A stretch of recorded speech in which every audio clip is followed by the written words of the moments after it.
तो ये प्रश्न 5 है। राजेश की कुल वार्षिक आय 5,25,000 रुपये है। ठीक है, मतलब एक साल में 5,25,000 रुपये कमा देता है राजेश। वो जो सामान्य भविष्य निधि में 8,000 रुपये प्रति माह जमा कर रहा है। ठीक है, हर महीने वो 8,000 रुपये जमा करता है और भारतीय जीवन बैंक में 8,000 रुपये वार्षिक देता है। ठीक है, प्रीमियम या जो भी कहो, तो एक साल में 8,000 रुपये देता है। इसमें जो है हर महीने 8,000 दे रहा है, इसमें एक साल में 8,000 दे रहा है। और बोल दिया है 2 लाख तक के आयकर का छूट है, कोई टैक्स नहीं देगा 2 लाख तक का।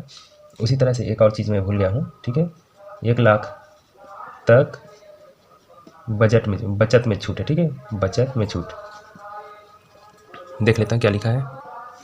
पुस्तक में लिखा है कि सभी बचत पत्रों पर 1 लाख तक का छूट है। ठीक है, तो इतना हो गया। चलिए अब जो है हम इसका देख लेते हैं कुल कितना रुपये बचत करते हैं। ठीक है, तो देखिए ये जो है 8,000 रुपये प्रति माह जमा कर रहा है। ठीक है, भविष्य निधि में, भविष्य निधि को देख रहा हो।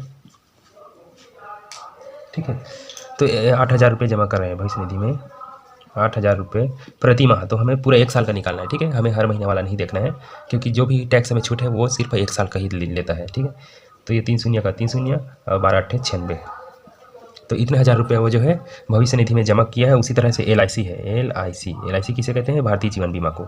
LIC में जो है ये 8,000 रुपये जमा किया है एक साल का। ठीक है, तो इसका कुल जमा देख लेते हैं। कुल जमा या बचत, कुल जमा राशि क्या हो जाएगा देखते हैं। 0 0 3 0, ये 14 का 4 हासिल 1 और ये जो है 10, यानी कि 1,04,000 रुपये जो है जमा किया है कुल मिला के। ठीक है, लेकिन प्रश्न में आपको पहले ही बता दिया है कि 1 लाख तक के बचत में छूट रहता है, लेकिन ये जो है 1 लाख से ज़्यादा हो गया, 4,000 ज़्यादा हो गए। तो कोई बात नहीं, इसका सिर्फ 1 लाख तक का जो है वो छूट देगा, 4,000 जो है टैक्स वाले में चला जाएगा। अतः आयकर योग्य राशि, मतलब जिसमें टैक्स देने वाला राशि क्या है उसको जानने के लिए क्या करेंगे, ये जो जितना कमाए उसको घटा देते हैं वार्षिक आय में, जो इसका जमा राशि है इसको। तो 5,25,000 रुपये वार्षिक कमाता है, उसमें इसको घटाना पड़ेगा। ठीक है, तो इसको नहीं घटाना है, हमें सिर्फ 1 लाख तक का ही घटाना है। 1 लाख का बजट छूट है, तो इसका सिर्फ हम 1 लाख को घटा देते हैं, 4,000 को रहने दीजिए। कई दहाई सैकड़ा हज़ार 10,000 लाख है, देखिए। ठीक है, 1 लाख 4,000 मत घटा देना, क्योंकि सिर्फ 1 लाख तक का ही टैक्स जो है छूट रहता है। ठीक है, उसके ज़्यादा नहीं घटा सकते हैं। तो क्या आएगा इसका उत्तर, देखिए 5,25,000 है, तो ये जो इसमें से 1 लाख घटाएंगे तो 4,25,000 रुपये हो जाएगा।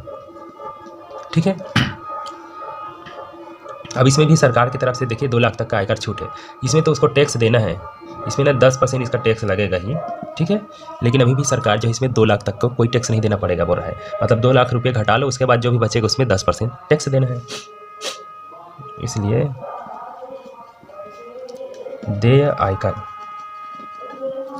देय आयकर मतलब कितने देना है आयकर, तो उसके लिए इसमें जो है 4,25,000 में हम 2 लाख को घटा देते हैं, सरकार की तरफ से फ्री है।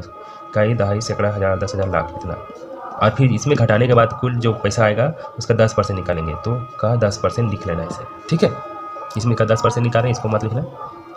तो चलिए ये 4,25,000 में 2 लाख घटा रहे हैं, तो 4 लाख में 2 लाख घटाएंगे तो 2,25,000 हो जाएगा। का 10% बोला है, मतलब इसको 10 से गुना करके 100 से भाग कर देना है। 1 0 से 1 0, 1 0 से 1 0 कट गया, क्या मिला हमें 22,500 रुपये। ठीक है, तो 22,500 रुपये जो है ये आयकर है। ठीक है, अब हमें इसमें जो है शिक्षा उपकर भी लग रहा है। ठीक है, शिक्षा उपकर, तो इसी में शिक्षा उपकर भी लगाना है, शिक्षा उपकर।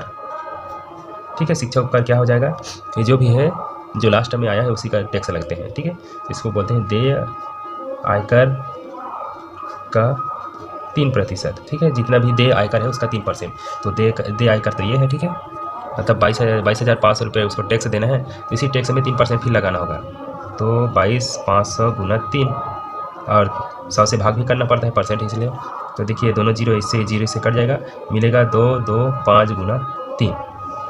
ठीक है, तो देखते हैं शिक्षा उपकर कितना पड़ रहा है, तो 5 या 15 का 5 हासिल 1 और 3 दूनी 6, 6 1 7 और 3 दूनी 6, तो शिक्षा उपकर उसको जो है 675 रुपये लग रहा है। ठीक है, तो एक आंसर ये हो जाएगा शिक्षा उपकर का। और कुल देय आयकर लिख लेते हैं।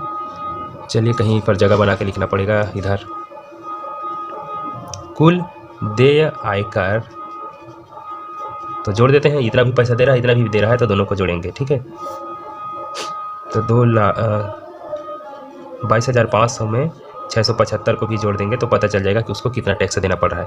तो 0 में 5 जोड़ेंगे तो 5, 0 में 7 जोड़ेंगे तो 7, और 5 और ये 6 जोड़ेंगे तो हासिल 1, 11 का 1 हासिल 1, और ये जो है 3 हो जाएगा और ये 2।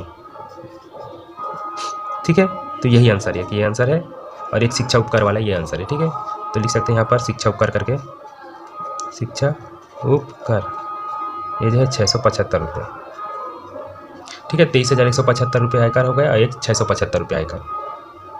तो इस तरह से बनाया जाता है। उम्मीद करता हूँ आपको समझ में आया होगा। अगर नहीं आया होगा तो बार बार वीडियो देखिए, क्या कर सकते हैं हम, ठीक है। कोशिश करते हैं आपको बहुत ही आसानी से समझाने का, लेकिन कुछ चीज़ें हैं जो बहुत लंबा चौड़ा रहता है सवाल, तो उसको तो ऐसे ही बनाना ही पड़ेगा। आप जो है बार बार बनाकर देखेंगे तो आपको भी ये सरल लगने लगेगा। मिलते हैं और भी प्रश्नों के साथ।